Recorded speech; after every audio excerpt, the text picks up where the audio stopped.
So guys once again I welcome you all. और last video के अंदर अपने बात कर रहे थे ऑक्सिलरी वर्ब से जो शुरू होते हैं सेंटेंसेज एक्टिव वॉइस के, उनका पैसिव वॉइस कैसे बनाया जाता है। और आज इस वीडियो लेसन के अंदर अपने बात करने वाले हैं वापिस एक बार फिर से इंटरोगेटिव सेंटेंसेस के बारे में। और वो इंटरोगेटिव सेंटेंसेस कौन से? WH वर्ड वाले।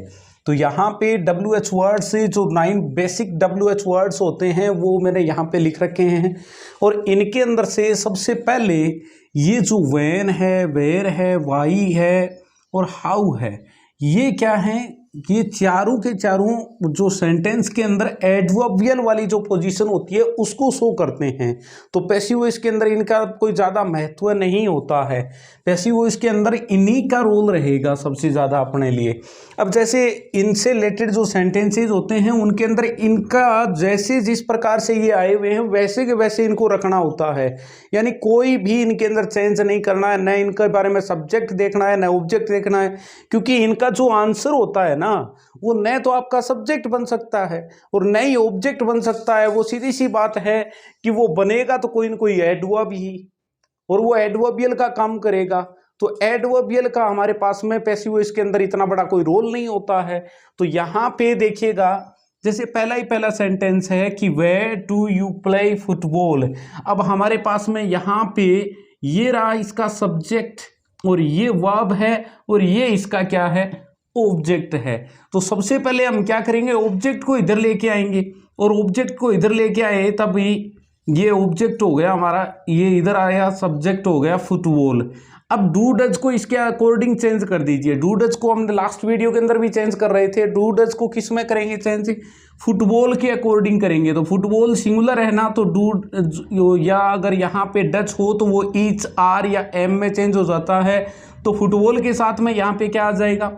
इज आ जाएगा। बेसिक सी बात है। और ये वेयर है तो ये अपनी जगह पे ही रहेगा, इसके अंदर कोई चेंज नहीं करना है आपको। वेयर इज फुटबॉल और फिर आगे की साइड में आ जाएगा ये प्लेड बाई और यू, और लास्ट के अंदर ये क्वेश्चन मार्क का जो साइन है वो लग जाएगा। अब देखिएगा यहाँ पे एक चीज और देखिएगा, अगर मैं यहाँ पे वेयर की जगह अगर इनमें से कोई और कर दूं, वेन कर दूं, when do you play football, तुम फुटबॉल कब खेलते हो, तो इसका भी पैसिव वॉइस यही हो जाएगा। यानी इनको कहीं पर भी और कोई चेंज नहीं करना है। अगर ये शुरुआत में है वेन, वेयर, वाही, तो इनको शुरुआत में उसी जगह पे रख दो, वापिस से रख दो, वैसा का वैसा। बस सेंटेंस है वो आपका जैसे इस प्रकार आप ऑक्सिलरी वर्ब वाले का बना रहे थे वैसे के वैसे बढ़ना है। अगर ये सेंटेंस होता डू यू प्ले फुटबॉल, उसका जैसे आप बना रहे थे पैसिव वॉइस, वैसा का वैसा इसका बनाना है। कोई ज़्यादा अंतर नहीं है इनके बीच में। और शुरुआत में जो WH वर्ड है इन चारों में से कोई है उसको वैसा का वैसा यहाँ पे रख दो। अब जैसे हमारे पास में दूसरा सेंटेंस है how many books did he purchase. तो अब यहाँ पे हमारा जो सब्जेक्ट है वो सब्जेक्ट क्या हो गया? सब्जेक्ट तो हो गया ये, और ये परचेज यानी खरीदना। भाई सीधी सी बात है, ये सबसे पहले WH वर्ड आ गया, WH वर्ड के बाद में ये ऑक्सिलरी है, फिर ये सब्जेक्ट आ गया, सब्जेक्ट के बाद में मैन वर्ब आ गई। अब मैन वर्ब के बाद में हमारा ऑब्जेक्ट, कई बच्चों को क्या होता है कि ऑब्जेक्ट यहाँ पे मिलता नहीं है, तो वो क्या करेंगे? इसका आंसर निकाल के देख लीजिए आप। जो आंसर आएगा और जिस चीज का वो आंसर होगा आपका, अगर उसमें ऑब्जेक्ट है तो वो ऑब्जेक्ट यहाँ पे मिल जाएगा आपको। जैसे मैं यूं कहूं कि how many books did he purchase, और यहाँ पे मैं आपसे ये कह दूं कि ही, ये आंसर निकाल लिया मैंने, ही परचेज्ड। अब सीधी सी बात है, सिंपल सेंटेंस वो पॉजिटिव सेंटेंस बनेगा तो ये परचेज्ड हो जाएगा, डिड हट जाएगा, तो ही परचेज्ड 20 बुक्स। मान लो ये आपका आंसर आ गया 20 बुक्स। अब ये 20 बुक्स किसका आंसर आया? किसको रिप्लेस कर रहा है? हाउ मैनी बुक्स को रिप्लेस कर रहा है कि नहीं कर रहा है?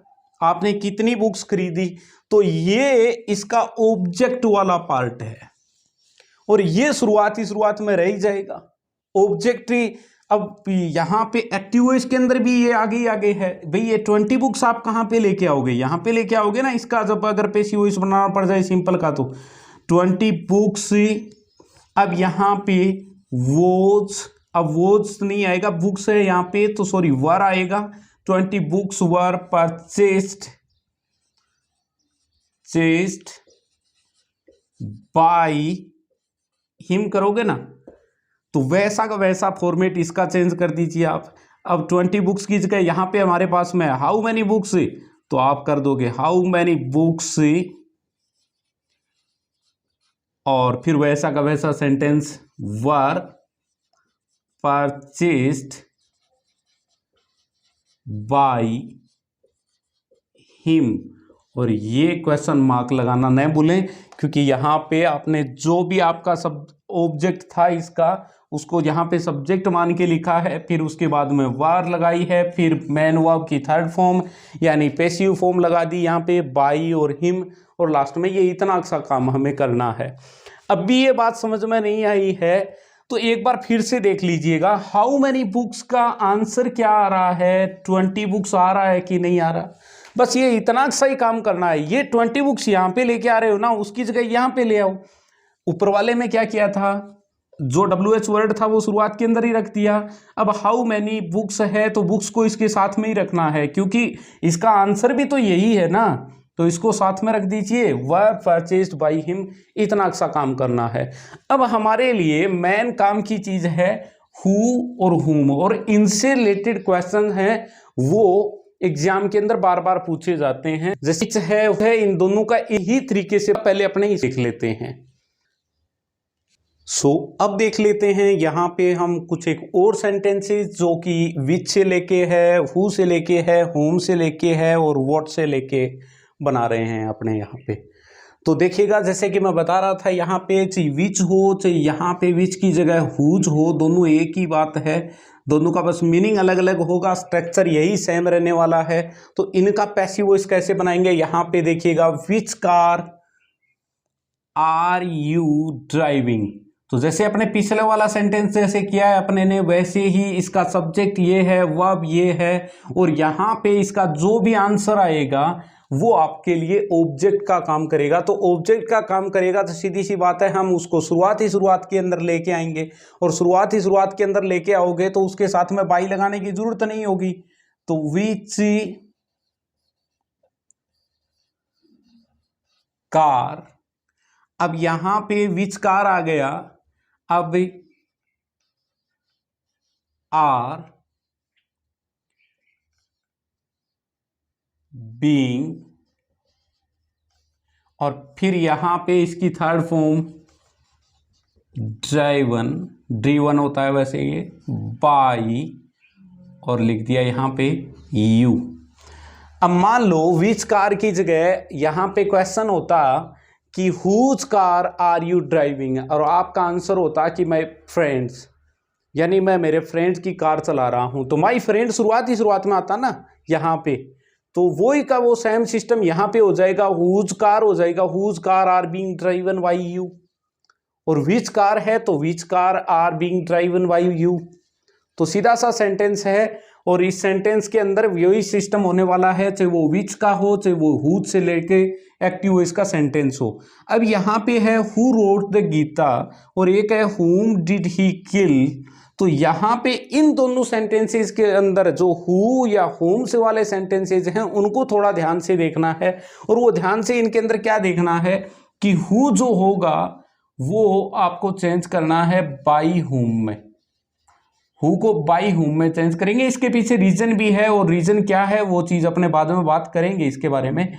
और एक आप हु वाले का दो प्रकार से बना सकते हो, एक तो आप हुम शुरुआत में रख दो और लास्ट में ले जाके बाई रख दो आप, एक ये स्ट्रक्चर भी रह सकता है। तो दोनों स्ट्रक्चर के हिसाब से अपने इसको बनाते हैं। तो यहाँ पे सबसे पहले जैसे मान लीजिए हु रोट द गीता, किसने लिखी गीता को। अब इसका जो भी आपको आंसर आ रहा है वो आंसर आपने यहाँ पे मान लिया। तो अब यहाँ पे देखिएगा क्या करोगे, सबसे पहले हु को किस में चेंज करना है, बाई हुम में। तो बाई हुम शुरुआत में आ गया। अब भी दूसरा काम करना है अपने को, यहाँ पे पास्ट फॉर्म है ना ये, अब पास्ट फॉर्म है तो सीधी सी बात है पास्ट फॉर्म के साथ में वोज या वर आएंगे। तो बाई हुम वोज, अब ये द गीता द गीता, याद रखिए यहाँ पे गीता अकेला नहीं लिखना है, गीता लिख दिया इसका मतलब ये नेम ऑफ गर्ल हो गया, किसी लड़की का नाम हो गया। और द गीता लिखा है इसका मतलब ये कोई ना कोई धार्मिक ग्रंथ है, स्क्रिप्चर है। तो बाई हुम वॉज द गीता, और आगे आपका हो गया रिटन, और लास्ट के अंदर क्वेश्चन मार्क का साइन लगा दिया। या फिर आप इसको ऐसे भी कर सकते हो, whom was the Gita written by, और लास्ट के अंदर क्वेश्चन मार्क का साइन लगा दीजिए। तो इतना सा काम करना है। सबसे पहले हु को आप बाई हुम में चेंज करके रख देना है आपको। फिर जो भी आपका यहाँ पे वर्ब की फॉर्म देख लेनी है, उसके आधार पे आपको यहाँ पे बी की फॉर्म रख देनी है, और फिर इसको ले आना है आगे वाले को, और यहाँ पे मैन वर्ब की थर्ड फॉर्म रख देनी है। इतना सा काम करना है, चाहे वो किसी प्रकार का कोई एग्जाम्पल क्यों ना आए।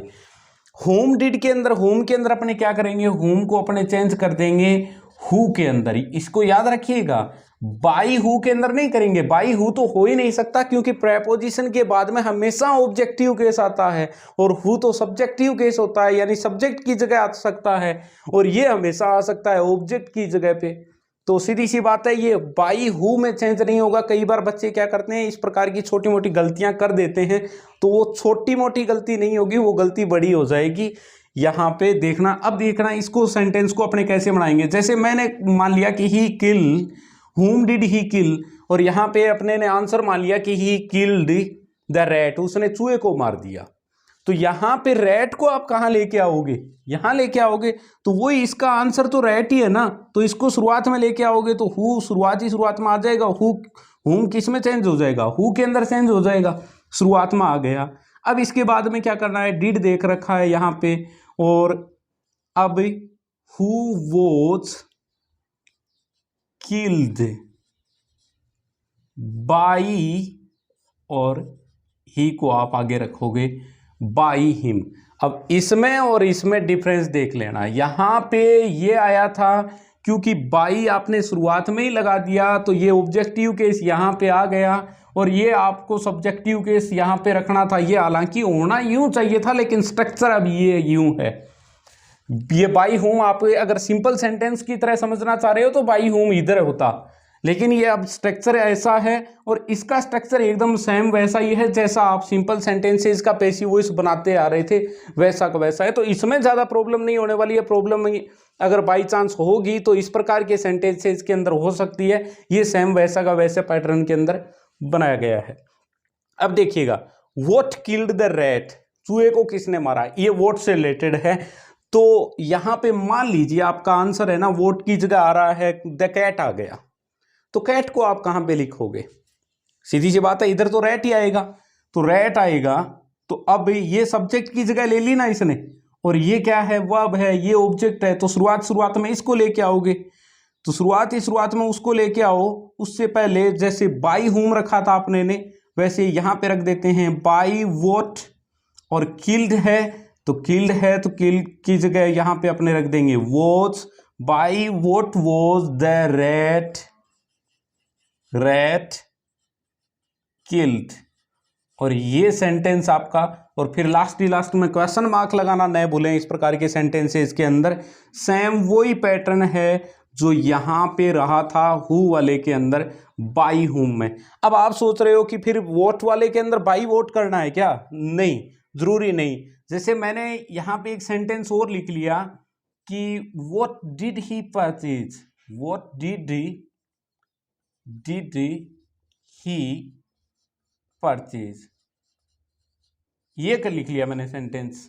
अब आपका जो आंसर आया वो ये आया कि ही परचेज, और कोई भी एक थिंग का नाम लिख लिया आपने, तो वो खरीदी, तो वो तो आपके लिए ऑब्जेक्ट हो गया ना।